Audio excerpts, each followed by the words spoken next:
আসসালামু আলাইকুম। কেমন আছো সবাই? আশা করি সবাই ভালো আছো, সুস্থ আছো। বাংলা সাইক্লোন ইউটিউব চ্যানেলের পক্ষ থেকে শুভেচ্ছা ও অভিনন্দন।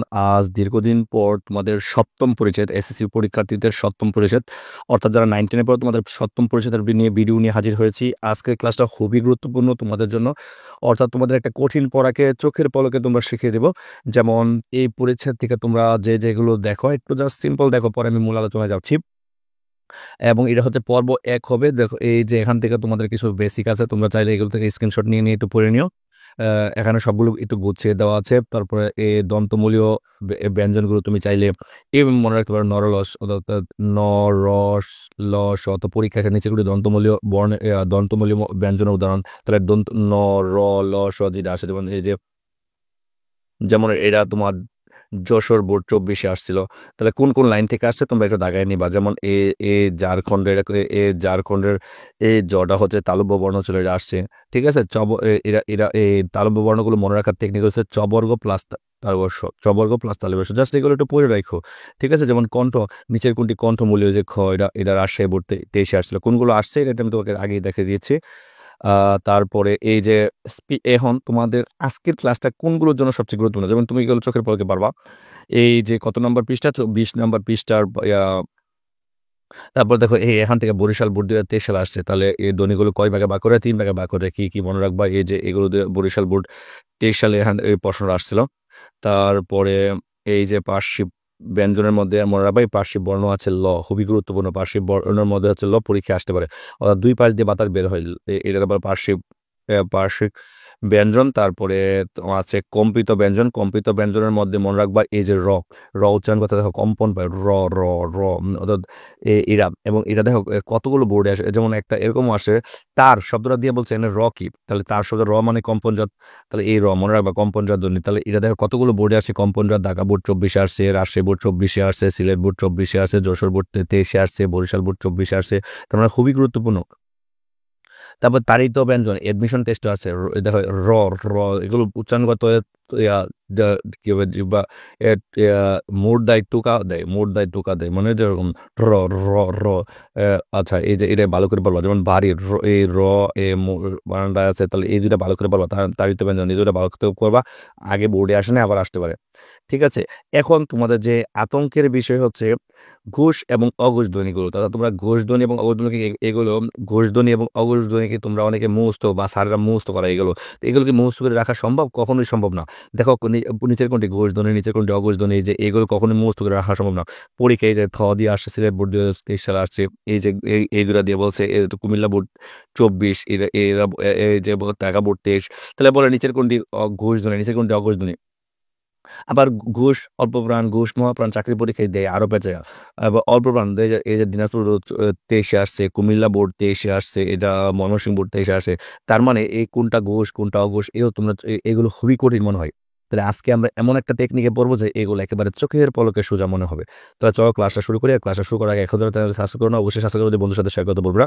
এটা হচ্ছে আমার যে বাংলা সাইক্লোন বই আছে, এই বাংলা সাইক্লোন বইয়ের আলোকে তোমাদেরকে আজকে একটা ম্যাজিক শেখাবো। এই ম্যাজিকটা তোমাদের যে কি তোমার লাইফের মনে করবা, এটা হচ্ছে তোমাদের সবচেয়ে সেরা শর্টকাট। আচ্ছা, শর্টকাট তুমি যত উপরে ক্লাসে যাও আর যত সেরা ক্লাসে যাও, এই জিনিসটা কোনোদিন শর্টকাট হবে না বাংলা সাইক্লোন বই থেকে না। তাহলে চলো ক্লাসটা শুরু করি। ধরো বাংলা সাইক্লোন বই থেকে নেওয়া, এটা একটা ম্যাজিক। আচ্ছা, আর বাংলা সাইক্লোন, এবার আসো আমরা একটা বক্স বানাইছি। দেখো একটা বক্স, এই যে একটা আমাদের একটা বক্স আছে, এই যে বক্স, এই বক্সটার মধ্যে এরকম গড় করছি। দেখো 1 2 3 4 5, পাঁচটা বক্স করছি। তাই উপরে দিছি 1 2 3 4 5। ক্লিয়ার? তাহলে এই বক্সগুলো একটু একটু ফোকাস দিও। এই বক্সটার মধ্যে আমাদের বক্সটায় কি কি আছে একটু ফোকাস দাও। আচ্ছা, এই বক্সের মধ্যে দেখো এই যে 1 number, 2 number, 3 number, 4 number, 5 number. Okay. এই যে এগুলোর বলে বর্গীয় বর্ণ। এগুলোর কি বলো? বর্গীয় বর্ণ। কেন বর্গীয় বর্ণ বলো? আমরা জানি বর্গের সব দিকে 5, মানে বর্গের সব দিকে সেম থাকে। ধরো এদিকে 5টা বর্ণ আছে, 1টা 2টা 3টা 4টা 5টা। এদিকে যদি কল্পনা করো 5টা, 1টা 2টা 3টা 4টা 5টা। এদিকে কল্পনা করো 5টা, 1 2 3 4 5। এদিকে কল্পনা করো 5টা, 1 2 3 4 5। আবার এদিক দেখো 1 2 3 4 5। তুমি যেদিকে দেখো সব দিকে 5টা করে বর্ণ আছে। তার মানে মানে আবার বললো না যে এইগুলো এখানে যে অতিরিক্ত দুইটা লেখছেন এগুলো অন্য কারণে লেখছে, এই জন্য কালার করে রাখছে, এগুলো এই জায়গার জায়গা না, এগুলো তো আর এখানে নাই। আচ্ছা, তার মানে এগুলো বর্গীয় বর্ণ এই কারণে বলা হয় সব দিকে 5টা করে বর্ণ, আর আমরা জানি বর্গের সবগুলো বাহু সমান, যদি বর্গ এই পাশে 5 মিটার হয়, এই পাশে 5 মিটার, এই পাশে 5 মিটার, এই পাশে 5 মিটার, ক্লিয়ার? ওকে, এই জন্য বলা হয় এগুলো বর্গীয় বর্ণ। আর এই বর্গীয় বর্ণগুলোর বর্গীয় বর্ণগুলোর নাম হয় কার নাম অনুযায়ী জানো? বর্গের প্রথম বর্ণ অনুযায়ী। যেমন এটা ক খ গ ঘ উ, এটা বলে ক বর্গ। চ ছ জ জ ইয়, এটা বলে চ বর্গ। মানে এই সামনে একটা নাম অনুযায়ী হয় নাম। ট ঠ, যেমন ট ঠ ড, এটা এটা প্রথমটা মনে হয় ড ঢ মধ্যাহ্ন, তাহলে এটা হচ্ছে ট বর্গ। এই ট অনুযায়ী ট বর্গ। ত থ দ দ দন্ত ন, এই তর জন্য হচ্ছে ত বর্গ। প ফ ব ব ম, তাহলে এই প অনুযায়ী হচ্ছে প বর্গ, ক্লিয়ার? আচ্ছা, তাহলে আমি আশা করি তোমরা বর্গগুলো বুঝে গেছো। এবার এই যে বর্গের তোমার এখানে যে জিনিসটা মনে রাখবা, এই 1 নাম্বার গড়েরটার নাম মনে রাখবা অল্প প্রাণ, 2 নাম্বার গড়েরটার নাম মহাপ্রাণ, 3 নাম্বারটার নাম আবার অল্প প্রাণ, আবার মহাপ্রাণ। আর এটা হচ্ছে অল্প প্রাণ আর নাসিক্য। নাসিক্য এই যে আমরা জানি এগুলো হচ্ছে নাসিক্য, নাসিক্য ধ্বনি, ক্লিয়ার? আচ্ছা, তাহলে আমরা কি বলছি? অল্প প্রাণ, প্রথম বক্সের নাম হচ্ছে অল্প প্রাণ, পরের বক্সের নাম হচ্ছে মহাপ্রাণ, তারপরে অল্প প্রাণ, তারপরে মহাপ্রাণ। অল্প প্রাণ মহাপ্রাণ চিনা তোমার একটা টেকনিক আছে। তুমি তোমার মুখের সামনে যদি হাতটা নিয়ে ধরো, তোমার মুখের সামনে যদি হাতটা ধরো, ক উচ্চারণ করো দেওয়া বাতাস কম লাগবে, খ উচ্চারণ করো বাতাস বেশি লাগবে, একটু কাছাকাছি ধরো, আবার বেশি কাছেও না, ঠিক আছে? মোটামুটি ধরো। তো ক উচ্চারণ করলে বাতাস লাগে না, খ উচ্চারণ করলে হাতে বাতাস লাগতেছে, ঠিক আছে? তাহলে মহাপ্রাণের সময় সবসময় বাতাস বেশি বের হয়, ক্লিয়ার? তাহলে অল্প প্রাণ আর মহাপ্রাণের সংজ্ঞাটা মনে রাখবো। অল্প প্রাণের ক্ষেত্রে বাতাস কম বের হবে, মহাপ্রাণের সময় বাতাস বেশি বের হবে, ক্লিয়ার? ওকে, তাহলে আমরা এটা অলরেডি এই বক্সটা আমি কিন্তু 4-5 বক্সটা বুঝতেছি আগে। তাহলে প্রথম বক্সের নাম অল্প প্রাণ, পরেরটা মহাপ্রাণ, আবার অল্প প্রাণ, আবার মহাপ্রাণ, আবার অল্প প্রাণ, আর লাস্টের তো এমনিতেই জানো নাসিক্য। ওকে, তারপরে আবার মনে রাখবা এই বক্সের প্রথম যে দুইটা, এই যে এই প্রথম বক্সের এই দুইটার নাম হচ্ছে অঘোষ, অর্থাৎ এই প্রথম দুইটার নাম হচ্ছে অঘোষ, পরের 3টার নাম হচ্ছে ঘোষ। মোট হচ্ছে 5 জন। মনে রাখবা পৃথিবীতে ভালো মানুষের সংখ্যা বেশি না খারাপ মানুষের সংখ্যা বেশি? মনে রাখবা পৃথিবীতে ভালো মানুষের সংখ্যা কম। দেখো, অঘোষ মানে তোরা ঘুষ খায় না, সাপোজ মনে রাখার জন্য বলো, অঘোষ মানে ঘুষ খায় না। ঘুষ খায় না মাত্র 2 জন, 5 জনের মধ্যে 2 জন ঘুষ খায় না, আর 3 জনই ঘুষ খায়। তাহলে ভালো মানুষের সংখ্যা কি কম পৃথিবীতে? ঠিক আছে, ভালো মানুষের সংখ্যা পৃথিবীতে কম। তাহলে ঘুষ খায় না কয়জন? এই যে 2 জন। আর ঘুষ খায় কয়জন? 3 জন। কিন্তু এবার বলতো ঘুষখোর আর যে ঘুষ খায় না তার মধ্যে সাহস কার বেশি? কে ভয় পায় না কাউরে? কারণ যে ঘুষ খায় না সে হয়তো ভয় পাবে না, কারণ তার তো কোনো রিস্ক নাই। আর যে ঘুষ খায় সে সবসময় আতঙ্কে থাকে। এই জন্য যে ঘুষ খায় না ভালো মানুষ সে কিন্তু আগে বসছে, আর যে ঘুষখোর সে তো পরে বসছে। আরো এটাও দরকার নাই, তুমি খালি জাস্ট মনে রাখবা বাংলা বর্ণমালা অ বর্ণটা আগে না, তাহলে অঘোষ হবে আগে, আর গ বর্ণটা পরে, তাহলে ঘোষ হয়ে পরে বর্ণমালার মধ্যে। তাহলে অঘোষ তাহলে আগে বসবে, ঘোষ হচ্ছে পরে বসবে। আর অঘোষের গড় কয়টা? প্রথম 2টা। আর ঘোষের কয়টা? প্রথম 3টা। মনে রাখবা অঘোষের গড় হচ্ছে এই প্রথম এই প্রত্যেক 5টা বর্ণের মধ্যে। দেখো, প্রত্যেকটা বর্ণ এই বর্গে 5টা করে আছে, ক খ গ গ ও। এই পাঁচটার মধ্যে এই প্রথম যে 2টা করে আছে, এই যে প্রথম, এগুলো হচ্ছে অঘোষের গড়, এগুলো হচ্ছে অঘোষের। আর পরের যেগুলো আছে এই পরের 3টা এগুলো হচ্ছে ঘুষ, ঠিক আছে? তো এখন তুমি যদি বইয়ের মধ্যে যে পড়ছো পড়লে আর মনে রাখবে না, মনে থাকবে। তাহলে এই বর্ণগুলো তো আমরা অলরেডি পারি, ক খ গ গ ও চ ছ জ জ ইয় ট ঠ ড ঢ মধ্যাহ্ন ত থ দ দ দন্ত ন প ফ ব ব ম। এবার তুমি যখন তোমাকে বলে যদি কোনটা অল্প প্রাণ কোনটা মহাপ্রাণ, তুমি আঙ্গুলে আঙ্গুলে ধরবা। ক ক মানে 1 নাম্বার আঙ্গুল, 1 নাম্বার আঙ্গুলে পড়ছে, খ মানে 2 নাম্বার আঙ্গুলে পড়ছে, মানে 3 নাম্বার, ঘ মানে 4 নাম্বার, ও মানে 5 নাম্বার। তার মানে বেজুর গড়ে যদি পড়ে, দেখবা বেজুর গড়ে যদি পড়ে, এই যে বেজুর 1-এ পড়ে অথবা যদি 3-এ পড়ে, এই যে 3-এ পড়ে অথবা 5-এ পড়ে, তাহলে তুমি জানো এটা হচ্ছে অল্প প্রাণ। বেজুর মানে অল্প প্রাণ। তুমি একজন থাকলে অল্প সাহস, 2জন থাকলে বেশি সাহস না? জোড়ায় জোড়ায় থাকলে বেশি সাহস থাকে। তাহলে একজন মানে অল্প প্রাণ। তাহলে আমি যদি বলি ক বর্ণটা অল্প প্রাণ না মহাপ্রাণ, তুমি দেখো তোমার কোথায় পড়ছে? প্রথম প্রথম আঙ্গুলের পড়ছে না ক, তাহলে বেজুর অল্প প্রাণ। আমি যদি বলি ও কোথায় পড়ছে, দেখো ক খ গ গ ও, ও হচ্ছে 5 নাম্বারটাই, তার মানে এটা অল্প প্রাণ। আমি যদি বলি ধরো থ কোথায় পড়ছে, দেখো ত থ ত থ, তার মানে এই থটা পড়ছে কি? দেখো ত থ থ পড়ছে কোথায়? 2 নাম্বার করে, ত থ তো থ 2 নাম্বার, তাহলে মানে হচ্ছে মহাপ্রাণ। আমি মনে করি আমি আশা করি তুমি এই কয় নাম্বার গড়ে পড়ছে, 2 নাম্বার না 1 নাম্বার, এই গড় দিয়ে অল্পপ্রাণ মহাপ্রাণ চিনতে পারবা। তার মানে কি হচ্ছে? তার মানে শর্টকাটে যদি বলি আমি, দেখো বেজুর গড়ে পড়লে 1 2 3, অর্থাৎ এই বেজুর গড়ে যদি পড়ে, দেখো এই যে বেজুর গড়ে এই যে এখানে দেওয়া আছে, দেখো বেজুর গড়ে যদি পড়ে, বেজুর গড়ে তাহলে এটা হচ্ছে অল্প প্রাণ। যদি বেজুর ঘরে পড়ে তাহলে এটা হচ্ছে অল্প প্রাণ, আর জোর ঘরে পড়লে হচ্ছে মহাপ্রাণ। দেখো এই যে বেজুর ঘরে 1 নাম্বার ঘরে, 3 নাম্বার ঘরে, 5 নাম্বার ঘরে যদি পড়ে এটা হচ্ছে অল্প প্রাণ, ঠিক আছে। যদি এই বেজুর ঘরে পড়ে তাহলে অল্প প্রাণ, আর জোর ঘরে যদি আচ্ছা, জোর ঘরে যদি, তাহলে জোর ঘরে পড়লে কি মহাপ্রাণ, জোর ঘরে পড়লে কি হবে মহাপ্রাণ। তাহলে তো মানে 2 নাম্বার ঘরে পড়লে, 4 নাম্বার ঘরে পড়লে এটা হচ্ছে মহাপ্রাণ। আর এটা আমি চাচ্ছিলাম হোয়াইট বোর্ডে ক্লাসটা নেওয়ার জন্য, দীর্ঘদিন ধরে তোমাদের এই হোয়াইট বোর্ডে নেওয়ার জন্য অপেক্ষা করতে হতো, আর ভিডিওটা দেওয়াই হচ্ছে না, এই জন্য এনে দিচ্ছি। হোয়াইট বোর্ডে হলে জিনিসটা আর একটু সুন্দর করে আমার যেটা আমি ফেস দেখাইতাম তাহলে খুব সুন্দর করে বুঝাইতে পারতাম। তারপরে তোমরা আশা করি বুঝতেছো, এই 2 নাম্বার আর 4 নাম্বার এসে জোর ঘর, জোর ঘর হলে মহাপ্রাণ, আর বেজুর ঘরে পড়লে অল্প প্রাণ। তার মানে তুমি অল্প প্রাণ মহাপ্রাণ মনে হয় আশা করি বুঝতে পারবা। যদি বলি ম কোন অল্প প্রাণ না মহাপ্রাণ, তাহলে প, ফ, ব, ভ, ম 5 নাম্বার ঘরে পড়ছে মানে কি অল্প প্রাণ। প, ফ, ব যদি বলি, তাহলে এই যে ব যদি বলি তাহলে কি অল্প প্রাণ, কারণ ক, প, ফ, ব। তার মানে আর এই যেহেতু এই 25টা বর্ণ তোমার এমনিতেই মুখস্থ, তার মানে এগুলো অল্প প্রাণ মহাপ্রাণের ঝামেলা নাই। আবার ঘোষ না অঘোষ, এই ক, খ উচ্চারণ করতে দেখো গলা কম কাঁপে, ঘ, ঘ, ঘ, এই তিনটা এইগুলো উচ্চারণ করতে গলা বেশি কাঁপে। তাহলে মনে রাখবা এইটা এসে কম্পন কম হবে, আর এখানে কম্পন বেশি হবে, সংখ্যাটা গেলে দেখলেই পাবা। এবার তোমাকে যদি বলে অঘোষ না ঘোষ, তুমি দেখবা অঘোষ না ঘোষ, এটার জন্য এটা কি 1 নাম্বার 2 নাম্বার ঘরে পড়ছে নাকি 3 4 5 নাম্বারে পড়ছে। তাহলে 1 নাম্বার আর 2 নাম্বার ঘরে পড়লে হচ্ছে অঘোষ, 1 নাম্বার আর 2 নাম্বার ঘরে পড়লে হচ্ছে অঘোষ। যেমন আমি বলি যদি বলে নিচের কোনটি অঘোষ ধ্বনি, দেখছো ক খ অপশন দেওয়া আছে, ক বা খ। তো তুমি জানো ক খ হচ্ছে 1 নাম্বার, এই 1 আর 2 নাম্বার বক্সে পড়ছে, আর 1 নাম্বার আর 2 নাম্বার বক্সে যা পড়ে তো এগুলোর নাম হচ্ছে অঘোষ।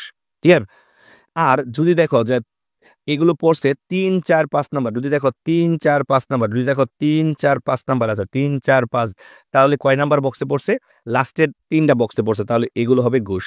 তাহলে আবারও বলতেছে, তাহলে প্রথম 2টা ঘরে পড়লে এটা হচ্ছে কি, প্রথম 2টা ঘরে পড়লে এটা হচ্ছে অঘোষ, পরের 3টা ঘরে পড়লে এটা হচ্ছে কি ঘোষ। তাহলে তোমার যদি আমি বলি ও অল্প প্রাণ আরে অঘোষ না ঘোষ, তুমি দেখো হিসাব করে ক, খ, গ, গ, ও মানে হচ্ছে একদম পরের 3টার মধ্যে একটা আছে, তাহলে ও পাস এরকম। তার মানে এটা কি হচ্ছে ঘোষধ্বনি। ক্লিয়ার। তুমি যেভাবে বইয়ে যেভাবে দেওয়া সেভাবে জীবনে মুখস্থ হবে না।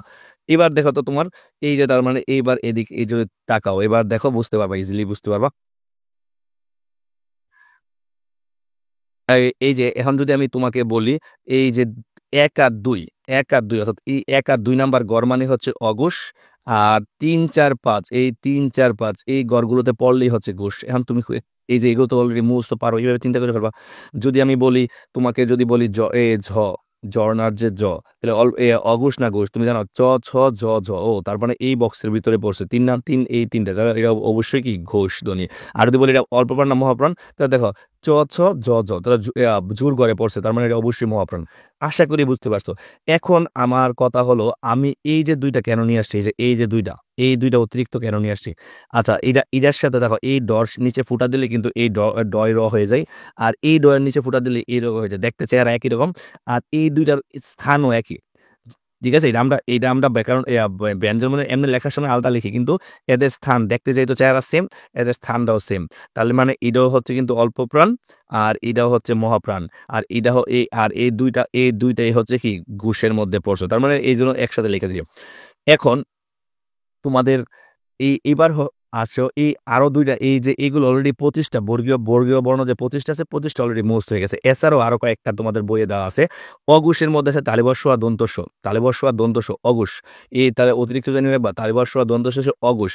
আর মনে রাখবা তালিবর্ষ আর দন্তস্ব 2টা হচ্ছে অল্প প্রাণ, তাহলে অঘোষ কিন্তু অল্প প্রাণ, অঘোষ এবং এই 2টা কি অল্প প্রাণ, অঘোষ এই 2টা হচ্ছে অল্প প্রাণ। মনে রাখবা তালিবর্ষ দন্তস্ব অঘোষ আর অল্প প্রাণ, এই কথাটা মাথায় রাখবা। আর এই ঘোষের মধ্যে অতিরিক্ত আছে এই যে র, ল আর খ, মনে রাখবা ল, র আর খ। আর এই খ হচ্ছে মহাপ্রাণ, এরা হচ্ছে ঘোষ ধ্বনি, এই 3টাই হচ্ছে ঘোষ ধ্বনি, এই 3টাই হচ্ছে ঘোষ ধ্বনি অতিরিক্ত মনে রাখবা। আর এর ঘোষ ধ্বনির মধ্যে এটা হচ্ছে মহাপ্রাণ, আর এই খটা হচ্ছে মহাপ্রাণ। ওকে, এবার আসো কোনটা, এই যে তোমাদের পরীক্ষায় আসবে নিচের কোনটি কণ্ঠধ্বনি, নিচের কোনটি কণ্ঠধ্বনি, তাহলে এগুলোরে বলে এইগুলোরে বলে কণ্ঠধ্বনি, ক বর্গের গুলোরে বলে কণ্ঠধ্বনি। নিচের গুণী তালব্য ধ্বনি, চ বর্গের ধ্বনির এইগুলোরে বলে তালব্য। যদি নিচের গুণী মর্দা ধ্বনি, এগুলোরে বলে মর্দা। নিচের গুলি দন্ত, এগুলোর বলা হয় দন্ত, দন্ত মানে দাঁতে, দাঁতে না লাগাই দেখো উচ্চারণ করতে পারো ত, থ উচ্চারণ করতে উপরে গিয়ে দাঁতে লাগতেছে দেখো। আর এই উষ্ঠধ্বনি, উষ্ঠ হচ্ছে ঠোঁট, এই যে দেখো প ফ ব ব ম, এগুলো হচ্ছে উষ্ঠধ্বনি। তোমরা পারলে দুই ঠোঁটকে চাপ দিয়ে ধইরা পারলে প উচ্চারণ করো, ঠোঁটের ব্যবহার না করে পারলে চর উচ্চারণ করে দেখো। তো সবাই ট্রাই করো, সবাই ট্রাই করে কমেন্ট করে আমাকে জানাও যে পারছো কিনা। দুই ঠোঁটকে চাপ দিয়ে যদি তুমি হাত দিয়ে বন্ধ করে দাও, অনেক সময় বাচ্চাদের মুখ বন্ধ করে দিলে ঠোঁট হাত দিয়ে ধইরা তুমি দুই হাত দিয়ে যদি ঠোঁট বন্ধ করে দাও, দেখবা এ উষ্ঠের বর্ণের উচ্চারণ করতে পারো প ফ, অর্থাৎ প ফ উচ্চারণ করতে হলে ঠোঁট ব্যবহার করাই লাগবে। দুই ঠোঁট যদি চাপ দিয়ে ধরে রাখো তাহলে তুমি উচ্চারণ করতে পারবে না, উষ্ঠ মানে ঠোঁট।